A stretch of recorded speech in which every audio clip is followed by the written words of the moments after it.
And now, from the CFTK-TV studios, this is Open Connection with your host, Robert Pictou. Welcome to Open Connection. I'm your host, Robert Pictou. Our show today comes to you from the traditional and unceded territory of the Tsimshian people. Grief is a natural and complex emotional response to loss, encompassing a wide range of feelings, and can occur due to various life events, including the death of a loved one, relationship breakups, or job loss. On today's Open Connection, we bring you part 2 of Turning Pain into Power. And there was one family that was on that beach with us. Yeah, it was an empty situation. It was incredible. And so we're walking, and so we're 3 months into this huge tragedy. And just to be clear, because it happened in her neighborhood, and Shanna is a school bus driver in her neighborhood, that accident affected the whole community very deeply. So everybody, she became her own personal celebrity, which wasn't what she wanted. But until now she's ready to be her own personal celebrity. Yeah, but for all the wrong reasons, however. The point is, we're walking and we came across this picture, and I just have to share it with everyone because it's just amazing. And it was so intense that she had to keep walking. She couldn't even process what was happening. So we come across this picture and she just keeps walking. And so, I mean, the picture is a clear indicator, Meg and Mom. And yes, the little girl ahead of us, his name was Megan, but it was all these background pieces, and this beautiful experience provided hope. It felt like a true sign that my girl was okay, and my husband as well. And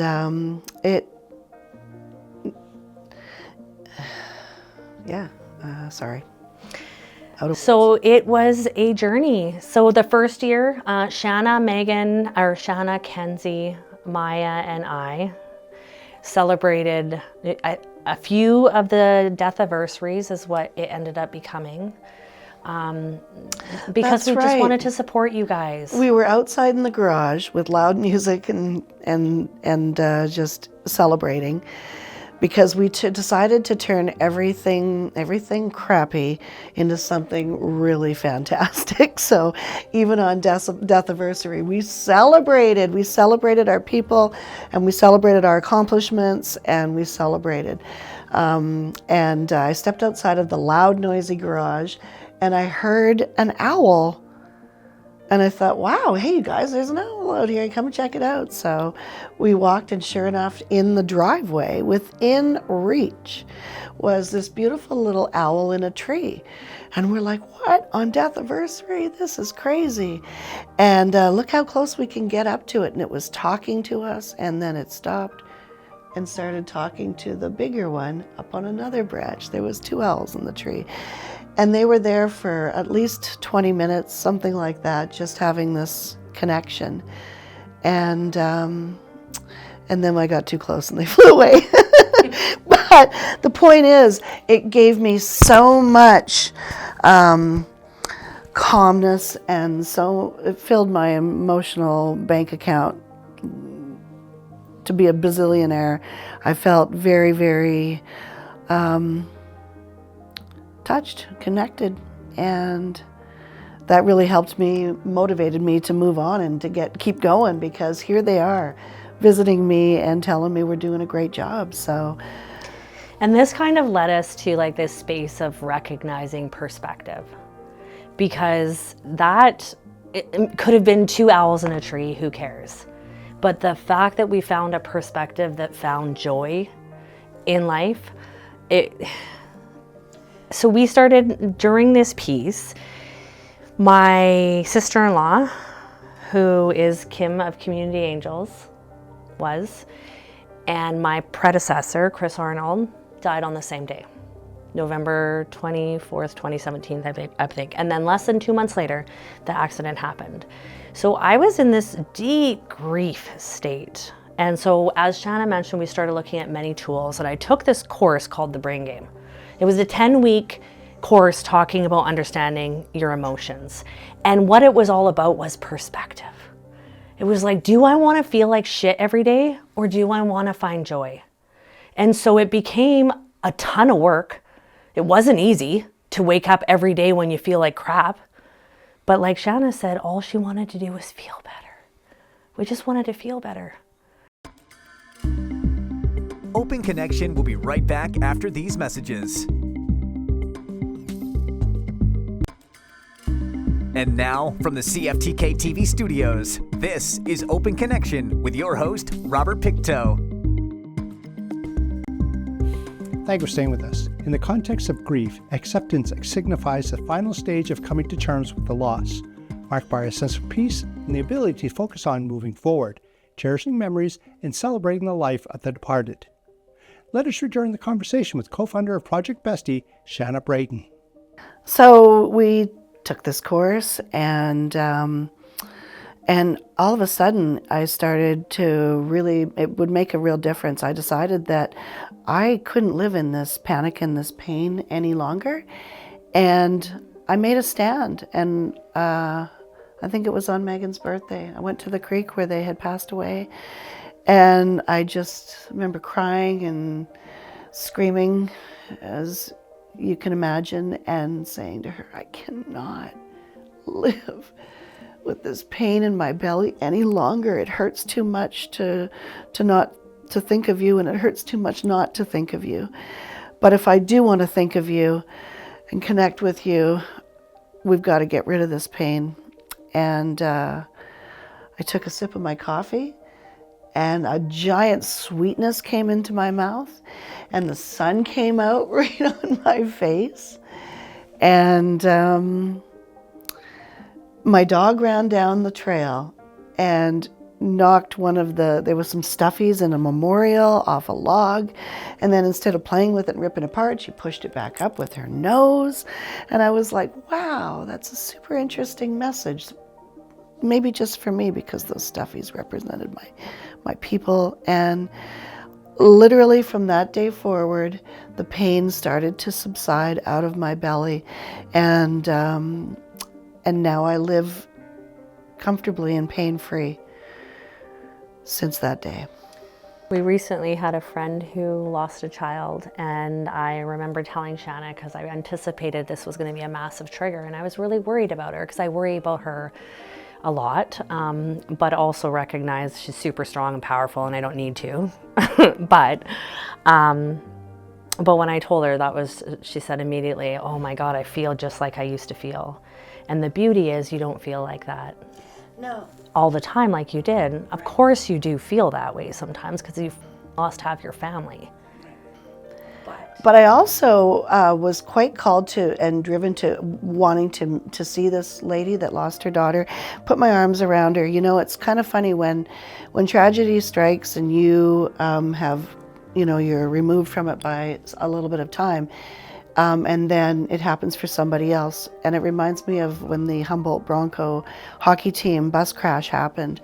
And I remember seeing the parents on TV, and I thought, oh my God, if I could just put my arms around them, I could help them so much. Look how much I've learned, look how far I've come. I could really help these people. And it brought me this incredible sense of want and feel to be of service and help other people going through this same thing. So when we looked into the brain game, we really recognized that trauma is what I was feeling, and trauma is absolutely everywhere. And nobody escapes the grieving process, because we all lose somebody eventually. But trauma and grief doesn't have to necessarily be about loss of a person. It could be loss of a job or a marriage or your pet or a myriad of things. And when you open up that spectrum, it shows that most of us are in fight or flight or in trauma currently. And what we learned is these amazing tools to help us through the worst times in our life and get us to a place 7 years later where I feel the best I've felt since, and I feel empowered, and I'm excited about sharing everything that we've learned along the way with other people so that they can feel better themselves. She's really excited about holding a mic and being a celebrity. Sometimes I sit around like this just in hopes that one day somebody will hear me. So I just have this gratitude of like, she's hilarious. So my best friend is frickin' funny. And so even in the worst moments, there was laughter.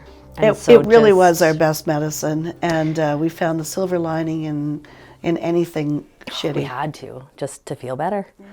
The celebration of life was absolutely amazing. It was for 2 people, and it was in the community, as I mentioned. So there was like 500 people at the event, and it was amazing. And after, we had an Irish wake, and we labeled it the best shittiest day ever. Yeah.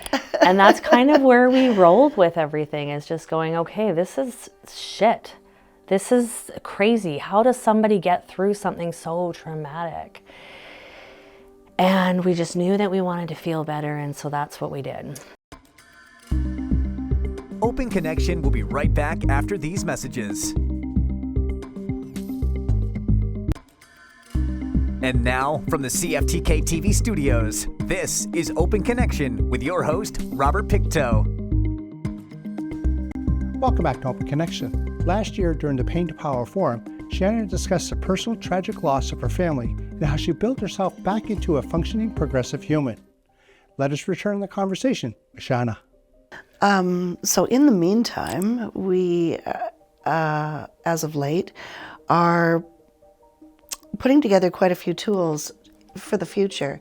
We are interested in doing presentations and discussing and opening up the dialogue on this, because what we found is not everybody's interested in talking about grief, so and healing publicly or going out to an event, and When we did our event in May last year, I thought 100% it was going to sell out and everyone was going to want to come because everyone wants to feel better, and everybody, why wouldn't people want to come? And we sold like 5 tickets because as soon as you use the word grief, people run.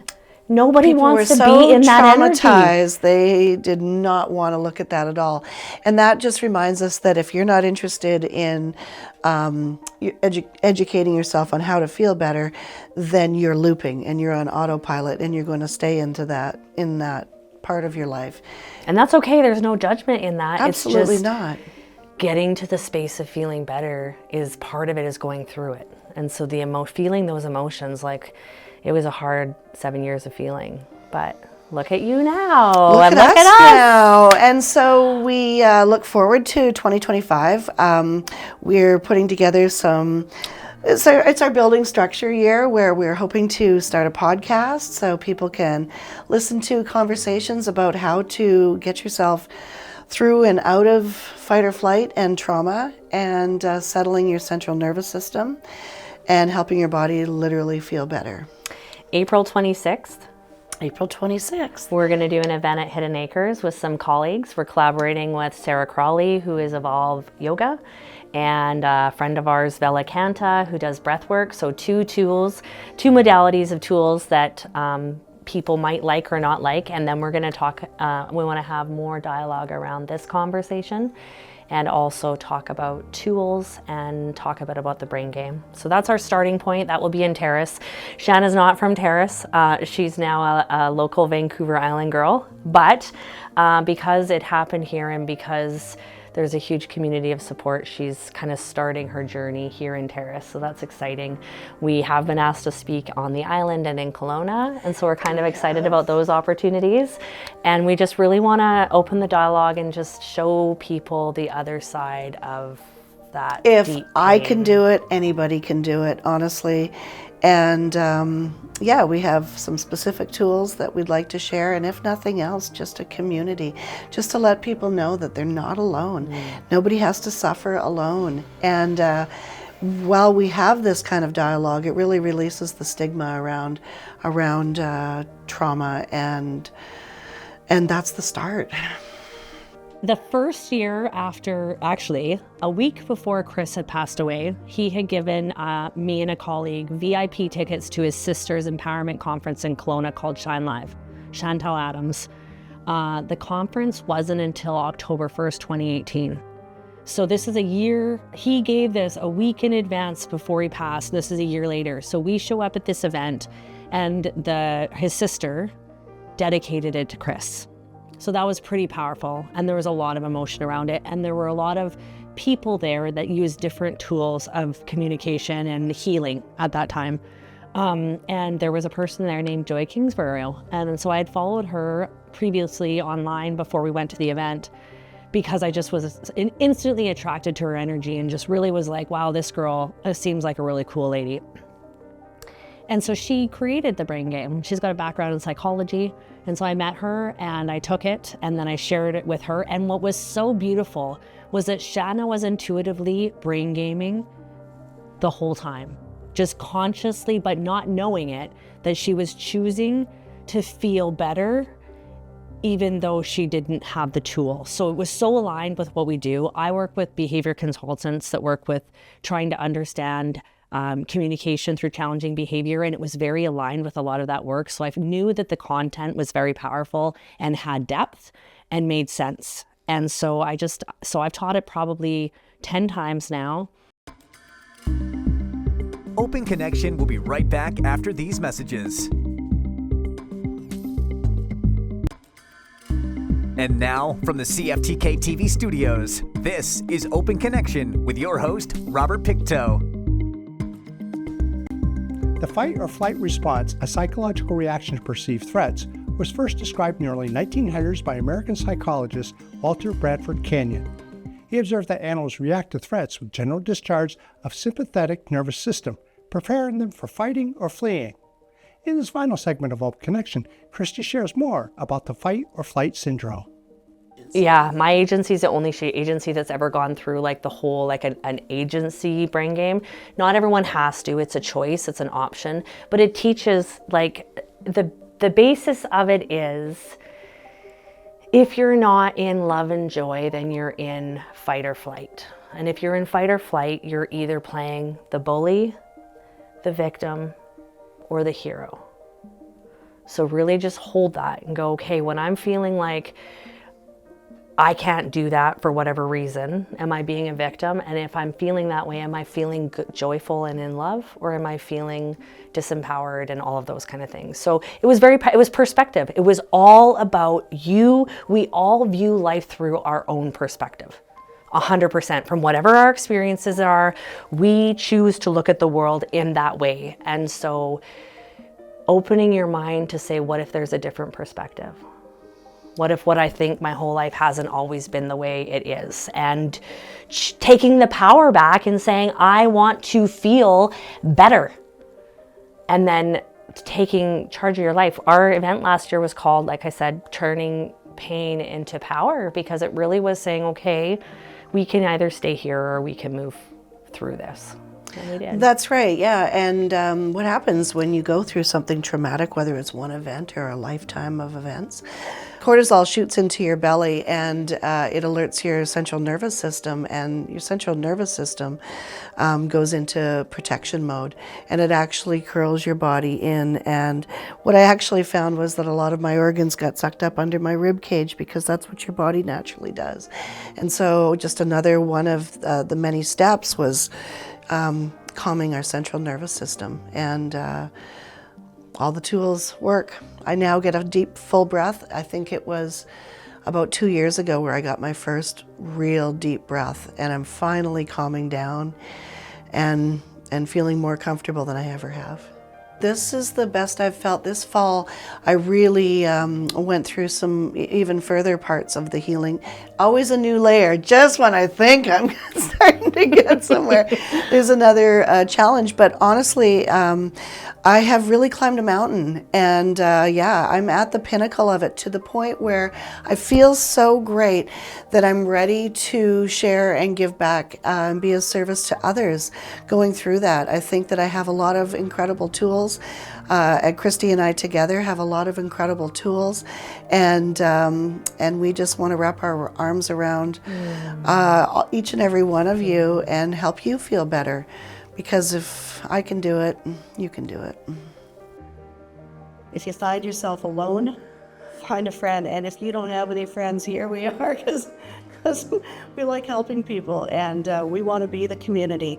We want to be the people. If you've got friends that are hurting, have them reach out, right? We can do this again and again until everybody starts to feel a little bit better. We are finding ourselves in a society right now where we have all of these crises. Okay. For starters, we have an opioid crisis because the first thing that they do is offer out opiates to make you feel better. Second of all, we have a housing crisis because marginalized people are falling through the cracks left and right.